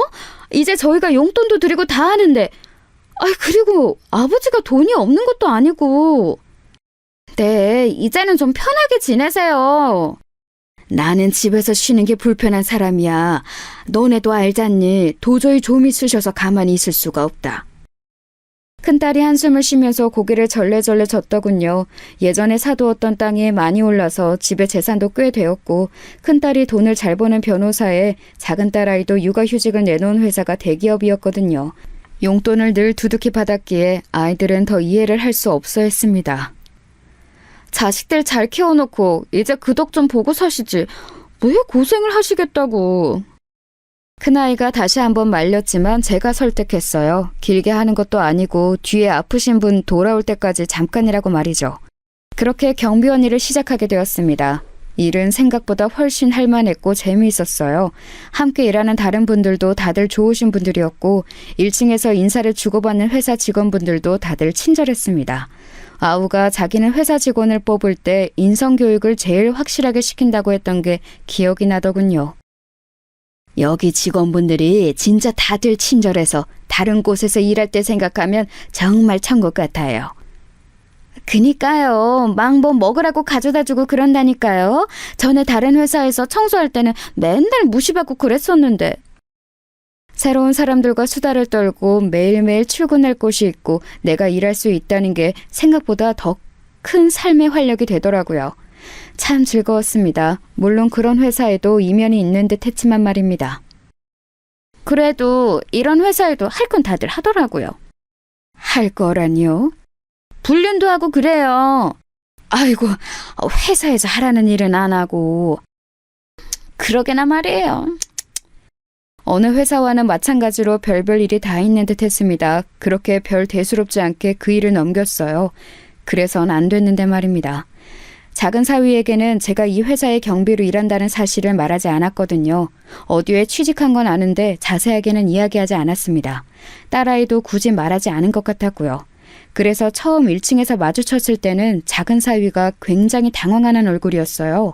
그리고 아는 척을 하려고 했는데 빨리 자리를 뜨더군요. 그리고 나중에 집으로 찾아와서 그러더라고요. 회사에서는 아버님이 제 장인 어른이라는 걸 모르는 게 좋지 않을까요? 처음에는 왜 그러나 혹시 장인의 경비로 1층에서 일하는 게 부끄러워서 그런가 하는 생각이 들었습니다. 뭐 그렇대도 어쩔 수 없었지만 말입니다. 꼭 굳이 아는 척을 해야 하는 것도 아니고 또 그런 사위의 마음이 이해가 가지 않는 것도 아니었거든요. 안 그래도 제가 어디 낙하산이냐 이런 말이 팀 내부에서 말이 좀 나오긴 해서요. 장인어른까지 이 회사에서 일하시는 걸 사람들이 알게 되면 그 소문이 더 크게 날 것 같아서 부탁드리겠습니다. 그런 일이 있는 줄은 몰랐구먼. 그래. 그러면 내가 모른 척을 해야지. 당연히. 그런 이유는 상상을 하지 못했기 때문에 되려 미안한 감정이 들더군요. 그리고 둘째 사위 말대로 모른 척을 하는 게 맞겠다는 결론을 내렸습니다. 그리고 회사에서 마주쳐도 모른 척을 했어요. 작은 사위는 회사 생활을 아주 잘하고 있는 것처럼 보였습니다. 마주칠 때마다 함께 다니는 직원들과 사이도 아주 좋아 보였고 말이죠. 회사에서도 아주 잘하는 것 같더라고. 그래요? 진짜 정신을 차렸나? 이제는 믿어도 될 것 같아. 제 말에 큰딸은 여전히 의심스러운 얼굴을 하긴 했지만 저는 가까이서 보니 작은 사위가 더 신뢰가 갔습니다. 사람들에게 잘하는 모습을 보고 말이죠. 아빠가 그렇다면 그런 거겠죠. 아빠 사람 잘 보시잖아요. 그렇게 또 몇 개월이 지나고 어느새 작은 딸아이의 산달이 다가왔어요. 작은 아이는 육아휴직을 다 쓰면 회사에 다시 복귀를 할지 말지를 두고 고민을 하는 듯 보였습니다. 무조건 복귀해야지. 무슨 소리를 하는 거야. 네가 그 회사에 얼마나 힘들게 들어갔는데. 게다가 거기가 좀 좋은 회사니? 월급도 네 남편 2배 아니야. 물론 돈도 중요하긴 한데 나도 일을 다시 시작하고 싶긴 해서. 근데 뭘 망설여? 남편이 내가 집에서 애 키우면서 살림했으면 좋겠나 봐. 얼씨구, 이제 지가 돈 번다 이거지? 큰아이는 아직 작은 사위를 완전히 마음에 들어하지 않았거든요. 저는 이제 작은 사위가 펑 마음에 들었기 때문에 편을 들어줬습니다. 남자들은 그럴 수 있어. 이제 회사에서 일도 적응하고 돈을 제대로 번다는 만족감도 있고 이래저래 가장 노릇을 제대로 하고 싶나 보지. 아, 그래도 얘 보고 하고 싶은 일을 포기하라는 건 말이 안 되죠. 그거야 당연하고 민정이도 복귀는 무조건 해야 하지. 근데 마음은 이해 간단 말이야. 아버지가 애기 대신 봐줄 테니까 너는 마음 푹 놓고 복직해. 아빠가 왜 또 그 고생을 해요. 싫어요. 그냥 제가 키울게요. 손주 보는 게 고생이라니. 너 나 못 믿어서 그러니? 내가 니들 다 내 손으로 키웠다. 아니, 그 말이 아니라 아빠 또 고생하는 거 싫으니까 그렇죠. 고생 아니다. 그리고 나도 아직 뭔가를 할 수 있다는 게 좋다, 나는. 그렇게 말하고 딸아이들을 돌려보냈어요. 어떤 면에서는 작은 사위가 기특하기도 하더군요. 이제는 자기 일에 제대로 욕심이 생긴 것 같아 보이는 게 말이에요. 그렇게 둘째 딸인 민정이가 아이를 낳았어요. 3개월 뒤에 복직한다고 회사에 말했다고 하더군요. 그 문제로 남편과 작은 언쟁이 있긴 했지만 아버지가 아이를 봐주시겠다고 했다 하니 작은 사위도 찬성을 했다고 말이죠. 근데 아버지 자리 원래 계시던 분은 다시 돌아오신대요? 나 그만둘 때쯤 나오실 수 있다고 했나 봐. 다행이네요. 그렇게 모든 게 또 다행히 잘 마무리될 것 같았던 때였습니다. 갓 태어난 손주가 눈에 밟혀 휴대폰으로 찍어둔 갓난쟁이 사진을 들여다보고 있을 때 청소하시는 분이 다가오셨어요. 아이고, 또 손주 사진 보시나 보네. 그렇게 좋으셔? 보고 있어도 보고 싶고 그러네요. 한참 그럴 때긴 하죠. 그리고는 일어나 누군가에게 인사를 하더군요. 그래서 저도 시선을 들어 인사한 쪽을 바라봤습니다. 작은 사위와 함께 일하는 여자 직원으로 보이는 사람 둘이서 점심을 먹고 들어오는 듯 손에 커피를 들고 회사 안으로 들어오고 있더군요. 안녕하세요. 그래서 꾸벅 인사를 했더니 작은 사위와 그 여자 직원이 저를 향해 고개를 까딱하고는 건물 위로 올라갔습니다. 그 두 사람이 사라지고 제가 다시 휴대폰을 내려다보며 청소하시는 분께 손주 이야기를 더 하려고 고개를 들었는데 그분이 제 사위와 여자 직원이 사라진 곳을 빤히 쳐다보고 계시더군요. 왜 그러세요? 그랬더니 눈을 여전히 그곳에서 떼어내지 못한 채 앉으며 속삭이듯 말하더군요. 저 사람들이잖아요. 네? 뭐가요? 왜? 제가 전에 우리 회사에 유명한 불륜 커플이 있다고 했잖아요? 네. 그게 저 둘이에요, 저 둘.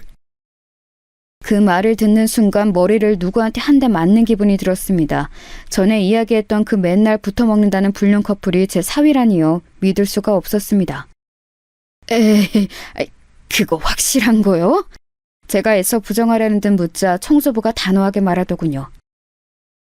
저 둘 맞아요. 이미 회사에서는 아는 사람들은 다 알걸요? 그리고 저 둘이 비상구에서 쪽쪽거리는 걸 내가 봤는데? 그때부터는 사실 어떤 정신으로 거기에 앉아서 그 이야기를 듣고 있었는지 기억이 정확하게 기억이 나지 않아요. 둘 다 유부남 유부녀인데 간도 크지. 지들은 아무도 모르는 줄 알걸요? 사실 다 알고 뒤에서 수근거리는데 둘인 법인카드로 모텔도 간다고 막 직원들이 떠드는 것도 들었다니까. 이씨! 어디 가요?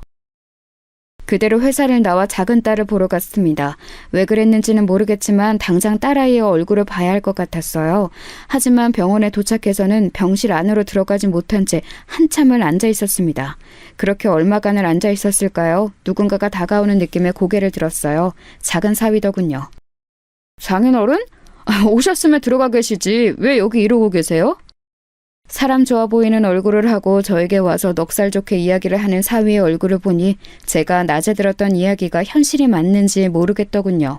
그래서 생각했습니다. 내 눈으로 확인할 때까지 믿을 수 없다고 말이죠. 그래, 들어가지. 병실에 함께 들어가 작은 사위가 딸아이에게 하는 행동을 유심히 봤어요. 하지만 정말 다정한 남편이었습니다. 자기의 아이를 보고 활짝 웃는 모습도 말이죠. 그래. 아니야. 아니겠지. 아빠 뭐가? 뭐가 아니야? 아무것도 아니야.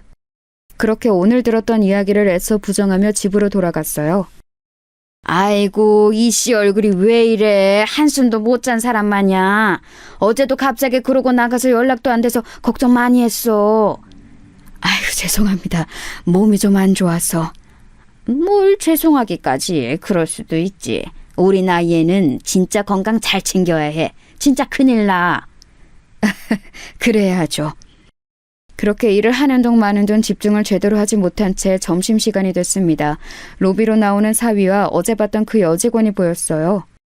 아이고, 저 둘은 또 붙어 다니네 그려. 저도 어제 들었는데 저 둘이 유명해요?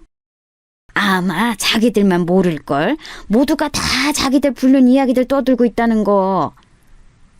진짜 확실한 거 맞대요? 목격한 사람만 얼만데. 아마 조만간 큰일 치르지 싶어. 저렇게 조심성이 없어서 원. 저 병원 좀 다녀올게요. 아이고, 안색이 많이 안 좋네. 얼른 갔다 와. 로비를 벗어나는 두 사람을 무작정 따라 나섰어요. 아니겠지. 아니어야만 돼. 작은 딸아이가 이제 막 해산을 해서 병원에 누워있는데 이 현실을 정말 받아들이고 싶지 않았습니다. 어딘가 오해가 있는 거라고, 회사 사람들이 다들 착각을 하고 있는 거라고 그렇게 다독이며 그 둘의 뒤를 밟았어요.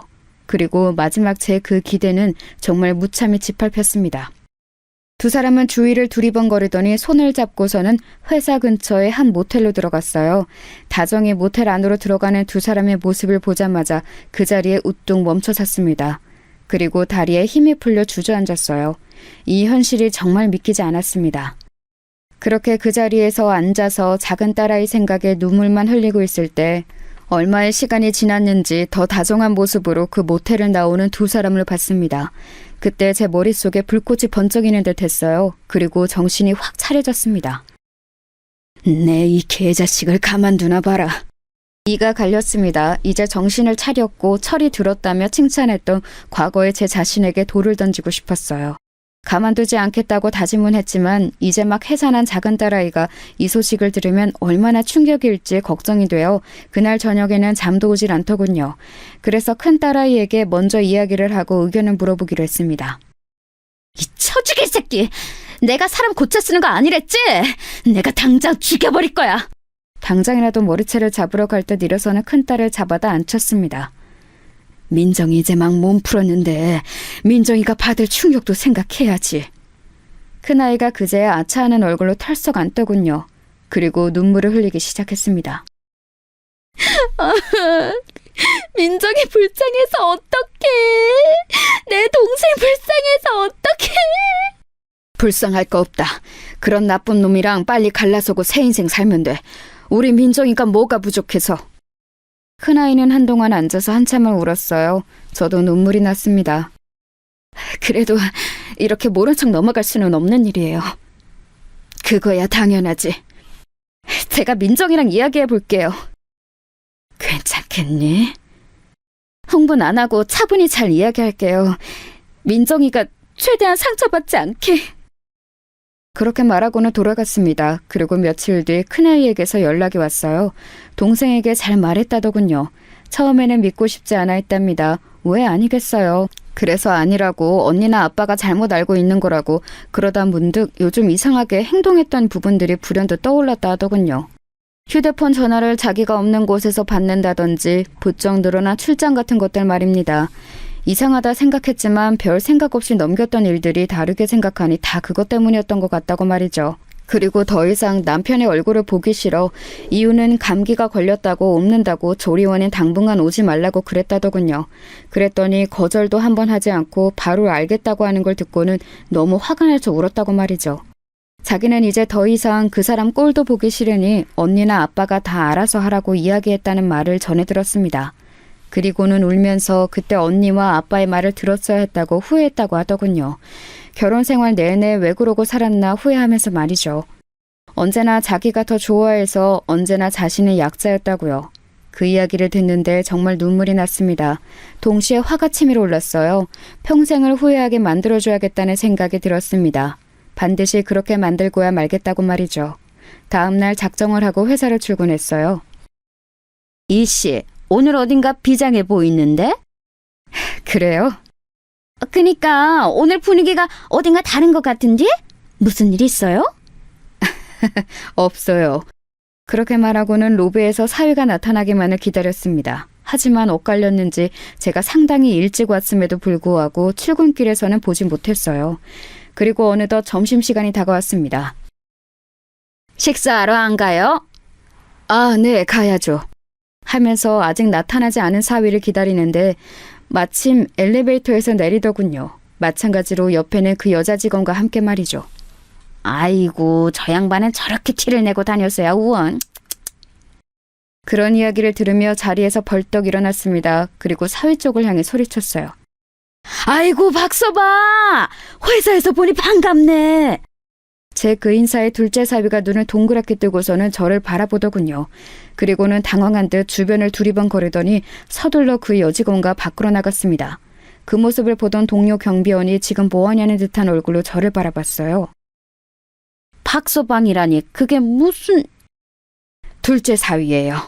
제 그 답에 동료 직원분의 눈이 더 이상 커질 수 없게 커지더군요. 저에게 둘째 사위 불륜 어쩌고 하는 이야기를 다 했으니 놀랄만도 했겠죠.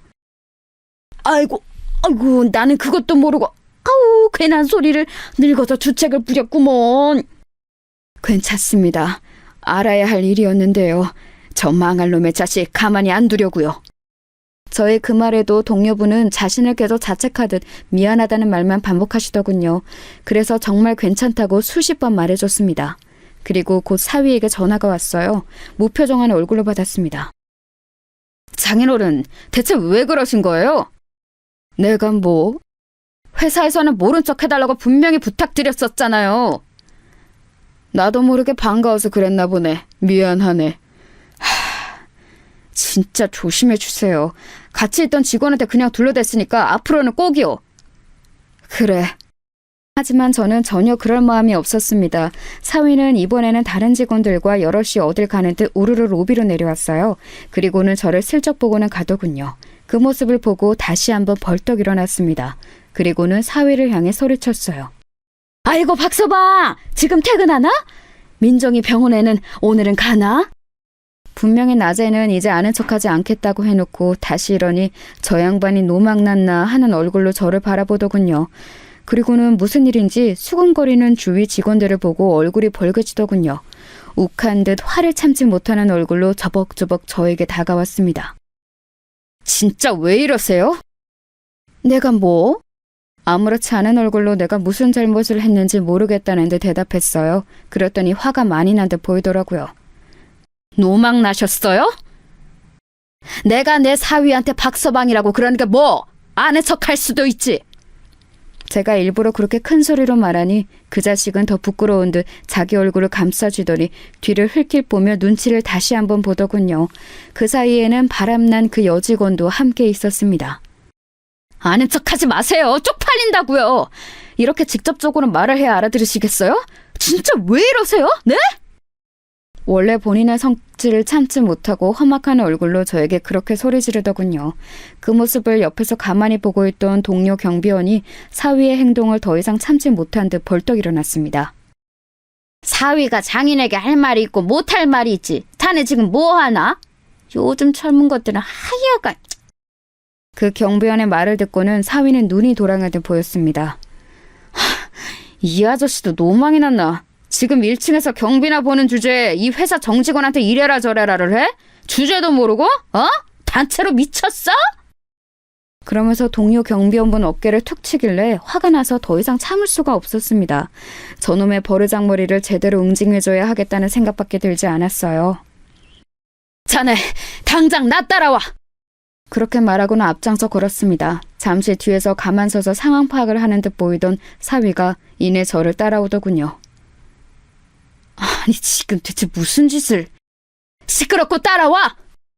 처음 보는 제 단호한 모습에 살짝 놀란 듯 하더라고요. 저는 곧장 엘리베이터를 타고 제일 위층을 눌렀습니다. 아니 지금 미치셨어요? 어딜 가시는 거예요? 작은 사위가 제가 누른 층을 보고 기겁을 했지만 아무 대답을 하지 않았어요.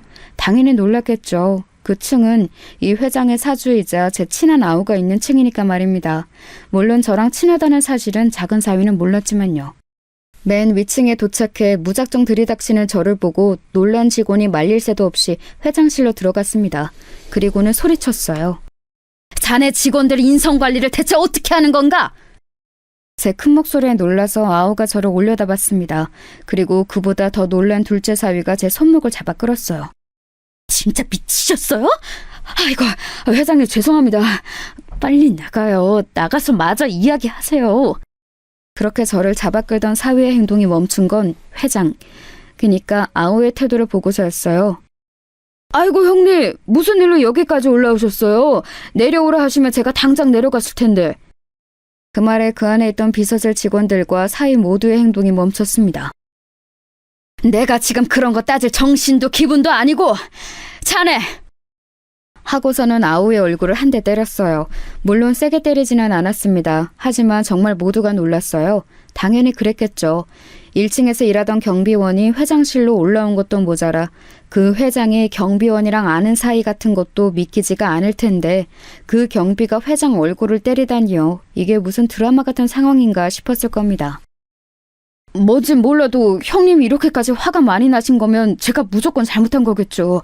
뭐든 제가 무조건 잘못했고 형님이 하시라는 대로 하겠습니다.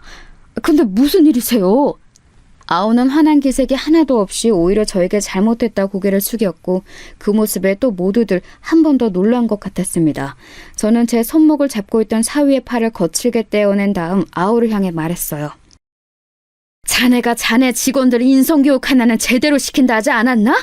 나쁘게 살던 사람들도 개과천선 시킨다고 자신만만했잖나. 근데 회사에서 불륜이라니.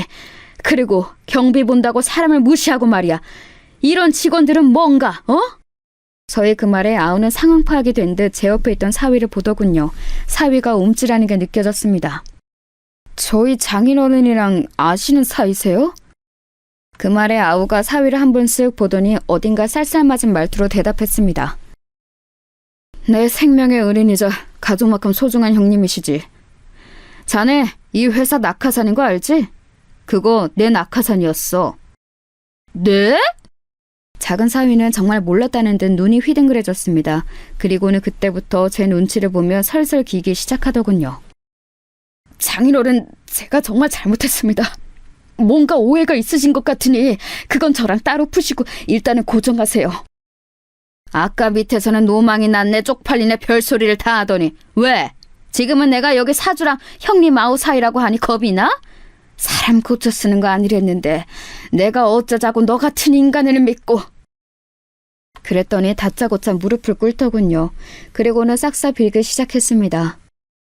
오늘 일은 제가 정말 죄송합니다. 장인어른, 그리고 다른 말씀하신 일은 아무래도 오해가 있는 듯하니까 제 이야기 한 번만 좀 들어주세요. 오해? 오해? 내가 니들 둘 팔짱 끼고 모텔 들어가는 모습을 내 두 눈으로 직접 봤는데 오해? 무슨 오해? 점심시간에 팔짱 끼고 불륜 들어가서 뭘 하는데? 뭘 했길래 오해야? 그렇게 말했더니 그 자리에서 굳더군요. 그것까지 제가 본 건 정말 예상하지 못했던 일이었나 보더라고요. 굳은 사위를 보고 다시 아우에게 시선을 돌렸습니다. 직원들의 인성교육 하나는 자신 있다더니 사내에서 모르는 사람 없이 파다하게 소문날 만큼 불륜이나 하고 있는 것들이 있고 그것도 엊그제 해산한 마누라 두고 말이야. 자네도 내가 앞으로 어떻게 하는지 보겠네. 아우가 다시 한번 저에게 죄송하다며 꼭 조치를 취하겠다며 형님 화푸시라고 사과를 했고 여전히 놀란 듯 정신을 차리지 못하고 있는 사위를 두고 회장실을 빠져나왔습니다. 비서실 직원들과 무슨 일인지 보러 온 다른 직원들 몇몇이 앞에 서서 이 모든 일을 보고 있더군요. 차라리 잘 됐다고 생각했습니다. 소문나라고 벌린 일이기도 했고 말입니다. 그렇게 그 회사를 나와 작은 아이의 산후조리원으로 갔습니다. 그리고 오늘 있었던 일을 아이가 상처를 조금이라도 덜 받을 수 있게 최대한 간추려 이야기한 다음 큰아이에게는 제대로 다 이야기했습니다. 잘했다고 하더군요. 작은 사위가 퇴근했는지 산후조리원으로 찾아왔지만 작은 아이가 만나길 거부했어요. 한참을 그 앞에 서 있다가 저녁 늦게 돼서야 돌아갔어요. 회사는 한바탕 난리가 났다더군요. 저는 그날 이후로 회사를 한 번도 나간 적이 없지만 함께 일하던 경비원분과 청소부 분이 연락을 주셨어요. 사위와 그 여자 직원은 그날 이후로 출근하긴 하는데 눈에 띄지 않게 다닌다고 하더군요. 하지만 온 사내에 이미 소문이 파다하게 난지라 둘 다 회사 생활을 오래 할 수 없을 것 같다고 이야기를 전해왔습니다. 소문이 어디까지 난 건지 그 여자 직원의 남편이 회사로 쳐들어와 사위의 멱살을 잡았다고 하더군요. 그 때문에 회사가 한 번 더 시끄러웠다고 말입니다. 사내에는 불륜에 관련된 교육 과정이 생겼다는 이야기도 전해 들었습니다. 사내에서 그러지 말라는 권고사항과 함께 회사 법카나 주변 모텔을 단속하기 시작했다는 이야기도 들려왔고 말이죠. 그 둘이 정말 고개를 들고 다닐 수 없겠더라고요. 곧 그 여자 직원은 회사를 그만뒀다고 하더군요. 그리고 이혼당했다는 소문이 돌았다고 합니다. 사위는 계속 그 회사를 그만두지 않고 다닌다고 하더군요. 물론 징계가 있긴 했지만 강제로 해고할 수 있는 사항은 아니라 어쩔 수 없다는 이야기를 아우에게 전달받았습니다. 나는 절대 당신이랑 이혼 안 해. 그러니까 당신이 용서해줘. 나는 이제 당신 얼굴 꼴도 보기 싫어. 과거에 당신이랑 결혼하지 말라고 모두가 말릴 때 왜 그 말을 듣지 않았는지 이제 땅을 치고 후회 중이야. 얼굴 보는 것만으로도 토 나올 것 같으니까 돌아가. 절대 이혼을 하지 않겠다고 버티는 통에 소송을 진행할 수밖에 없었습니다. 그 과정에서 말을 바꾸더라고요. 불륜은 절대 아니라고 말이죠. 다들 입에서 입으로 전해지는 소문일 뿐이고 억울하다고 말입니다. 하지만 너무 대놓고 그러고 다녔기 때문에 사내에는 그 두 사람의 불륜을 모르는 사람이 없었고 그 덕에 목격담이나 증인들도 넘쳐났어요. 그래서 작은 사위의 그 주장은 받아들여지지 않았습니다. 지리한 소송의 결과는 저희의 승리였어요. 뭐 당연한 결과였죠. 양육권은 물론 위자료까지 다 받아냈습니다. 그리고 이혼이 성립이 되었어요. 정말 이렇게까지 해야겠어? 장인어른 이렇게까지 하셔야겠어요? 그 한 번 용서해 주는 게 그렇게 힘든 일이에요?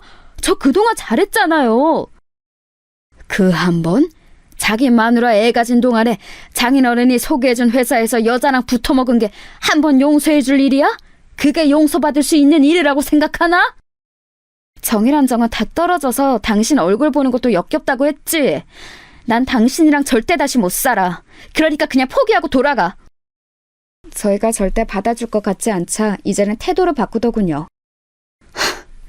그렇게 좋다고 매달려서 결혼해줬더니 이제 와서 이렇게 나를 버려?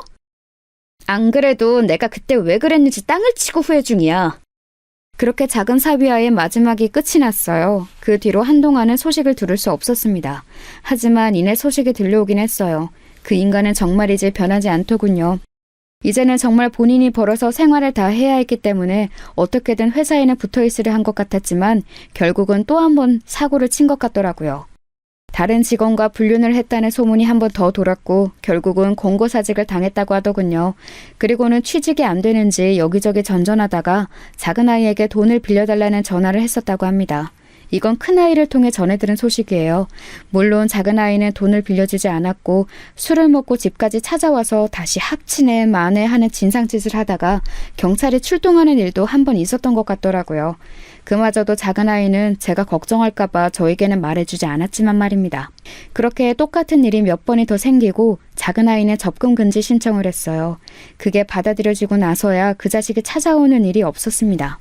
대책 없이 살고 있는 것 같더라고요. 일자리도 제대로 구하지 못하고 집에서 게임만 하고 술만 마시면서 말입니다. 한 번은 저에게 전화가 온 적이 있어요. 사실 그 자식인 줄 알았으면 받지 않았을 텐데 전화번호를 바꿨는지 모르는 번호로 전화가 한 번 와서 받았습니다. 제가 정말 죄송했습니다. 저는 진짜 그 시절로 돌아가고 싶어요.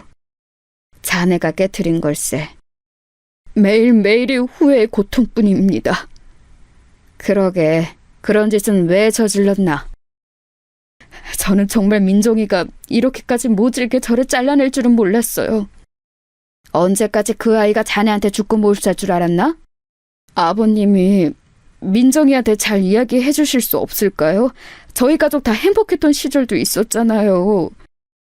그럴 마음도 생각도 없네. 가족이라고도 하지 말게. 평생 후회하면서 그때 왜 그랬나 자책하면서 살아. 그리고 전화를 끊었습니다. 그리고는 다시 연락이 오지 않았어요. 물론 처음부터 그런 자식과 결혼하지 않았으면 제일 좋긴 했겠지만 그래도 작은 아이에게는 선물 같은 자식이 생겼습니다. 손주는 정말 눈에 넣어도 아프지 않을 만큼 예쁜 아이예요. 복직을 한 작은 아이 대신 제가 봐주고 있는데 어찌나 순하고 예쁜지 저녁에 와서 데리고 갈 때면 서운해서 눈물이 찔끔 난답니다. 저희 집은 그렇게 평화를 되찾았습니다. 작은 아이는 복직을 해서 즐겁게 회사를 다니고 있어요. 다행히 적응을 다시 잘하고 있는 것 같더라고요. 그 모습을 보면서 저도 다행이라고 생각했습니다. 민정이 우연히 본 내 동료 변호사가 맨날 소개시켜달라고 쪼르는데 진짜 좋은 사람이긴 하거든요? 근데 애가 곧 죽어도 소개를 안 받겠다네. 자기는 이제 결혼할 생각이 없다고. 그 일이 있은 지 몇 년이나 지났다고. 아직 상처 아물려면 멀었으니까 너도 싫다는 애한테 여러 말 하지 말거라. 아니, 그래도 너무 좋은 사람이니까 그렇지. 하며 푸념하는 큰아이에게 그러지 말라 당부했지만 정말 아까웠는지 작은아이 몰래 자리를 맡는 것 같더라고요. 다행인지 마음이 맞아 요즘은 데이트도 하고 있는 것 같았습니다. 동네 아우이자 그 회사 사주인 친구와도 잘 지내고 있어요. 사실 그날 얼굴을 때린 걸 바로 저녁에 사과했었습니다. 내가 감정을 못 이기고 그만. 미안하네. 아닙니다, 형님. 충분히 화가 나실 만한 일이죠. 그렇게 잘 해결됐어요. 이제는 그 아우도 회사를 자식에게 물려주고 뒷방 늙은이 신세가 됐다며 하루가 멀다 하고 저희 집에 놀러를 오는 통에 제가 지겨울 정도입니다. 지금에 와서 돌이켜보면 그 모든 일이 없었던 일같이 느껴질 만큼 아득하기도 해요. 물론 가족 전체에게 상처를 준 일이지만 저희는 잘 극복했고 극복해 나가고 있으니까 말입니다. 지금 내가 누리고 가지고 있는 것을 당연하다 생각하고 주변 사람들에게 상처를 주는 일을 하면 언젠가 뼈저리게 후회할 날이 온다는 것. 그게 교훈으로 남은 일이었어요. 물론 저희 집 식구들 중에서는 그 자식 같은 나쁜 자식은 없지만 말입니다. 이 사연을 듣고 계시는 여러분들도 지금 현실에 있는 내 친구와 가족을 당연한 거로 생각하고 실수하는 일이 없으셨으면 합니다. 잃어보면 그게 얼마나 소중한지 뼈저리게 깨닫게 되니까요. 그리고 모든 건 그 전으로 되돌릴 수 없다는 사실도 말입니다. 긴 이야기 들어주셔서 감사합니다. 오늘 하루도 평안한 하루 되세요.